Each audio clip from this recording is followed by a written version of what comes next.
Hello guys, welcome to on channel property providers. स्वागत करता हूं आपके खुद के चैनल पे। आज हम लोग दो लेसन्स की बात करेंगे जो हमें सुपरटेक ट्विन टावर्स जो अभी डिमोलिश हुए हैं उनसे सीखने को मिली है।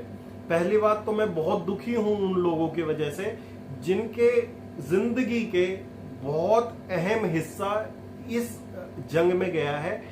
जो टावर गिरे हैं उनके लिए भी, जिनके जो हरास हो रहे थे इस चक्कर में, और उनके लिए भी जिन्होंने इन यूनिट्स को बुक किया था।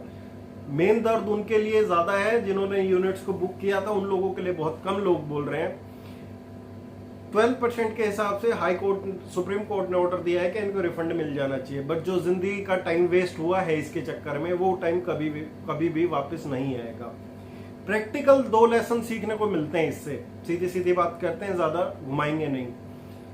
आज भी मेरे पास कॉल आते हैं, ठीक, एक किसी बिल्डर का नाम नहीं लूंगा, बट आज भी मेरे पास ये कॉल आते हैं क्या sir, I want to purchase this plot, क्या मैं ये ले लूं?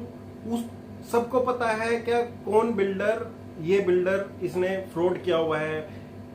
मैं सुपरटेक की बात नहीं कर रहा हूं, दूसरे बिल्डर की बात कर रहा हूं। सबको पता है इसने गवर्नमेंट के पैसे देने, फिर भी कहेंगे सर ये बिल्डर का प्रोजेक्ट ले ले। तो मैं पूछता हूं आपको सिर्फ इसी बिल्डर का प्रोजेक्ट क्यों लेना है? तो लोग बोलते हैं सर सस्ता है। तो मैं बोलता हूं रियल एस्टेट में सस्ता कुछ नहीं होता, बट लोग बोलते हैं नहीं सर सस्ता है तो क्यों ना ले।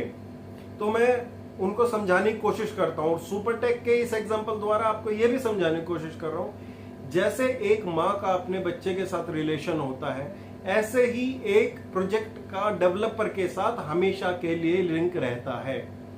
आपको ये बात जाननी जरूरी है बहुत ज्यादा। प्रोजेक्ट बेच दिया, सिर्फ सड़क डालनी है, प्लॉट में बिल्डर का कोई हिस्सा नहीं है, ऐसा कुछ भी नहीं होता। लेके पोजीशन लेटर से लेके कंप्लीशन सर्टिफिकेट से लेके कन्विंस डीड से लेके प्रोजेक्ट मेंटेन से करने से लेके हर एक चीज में बिल्डर का हिस्सा रहता है। आज गुड़गांव में की बात करें हम लोग, तो आज गुड़गांव में 18 कॉलोनीज के रजिस्ट्री बंद है। क्यों? क्योंकि लाइसेंस रिन्यू नहीं हुए, किसी ने ईडीसी जमा नहीं कराई, किसी ने आईडीसी जमा नहीं करवाई गवर्नमेंट के पास। तो आज 18 साल बाद भी प्रोजेक्ट का डेवलपर के साथ लेना देना है। तो आपको ये जानना बहुत जरूरी है। क्या आप ये मत कहें क्या प्रोजेक्ट का डेवलपर कोई प्लॉट है तो उसको रोड ही डाल के देनी, नहीं। आपको ये चीज समझनी इतनी ही जरूरी है। सबसे पहला लेसन। दूसरा लेसन, कभी भी जब कोई प्रोजेक्ट अगर आप परचेज करते हैं तो सबसे पहली चीज आपको याद रखनी है उसके प्लान्स। अगर आप लोग उसके सैंक्शन प्लान्स नहीं देख पाएंगे, अगर आप लोग उसको रेरा अप्रूव्ड पूरा नहीं देख पाएंगे और उसके सेकंड फेज में कोई चीज खरीद रहे हैं, तो वो आपको वेरीफाई करनी बहुत ज्यादा जरूरी है। डेवलपर के हिसाब से ही चीज खरीदें। गुड़गांव में भी आज के टाइम पे हाई कोर्ट ने कुछ प्रोजेक्ट्स पे रोक लगा रखी है। यहां तक कि सेंट्रल गवर्नमेंट का प्रोजेक्ट एनबीसीसी का, उसको भी डिमोलिश करने की कगार पर है। तो इस केस में सिर्फ पैसा वेस्ट होना किसी का वेस्ट नहीं होता।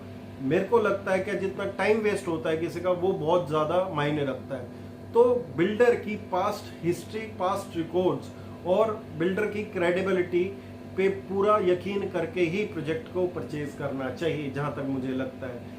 और जो कि सवाल है रिटर्न का विद इंटरेस्ट, वो तो बिल्डर को देना ही पड़ेगा, बट उस चक्कर में कितने अलॉटीज हरास होते हैं। तो इससे हमें सिर्फ ये लेसन सीखने को मिलता है कि हम लोगों को बिल्डर के पास तो जाना चाहिए, सिर्फ इसलिए नहीं कि ये तो प्लॉट है तो इसमें बिल्डर का क्या लिंक है। बिल्डर हमेशा मायने रखता है।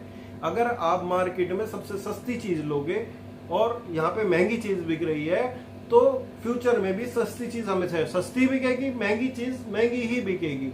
तो you should keep in mind, सस्ता और अच्छा कुछ नहीं होता। तो हमें सुपरटेक के केस से ये भी सीखने को मिलता है।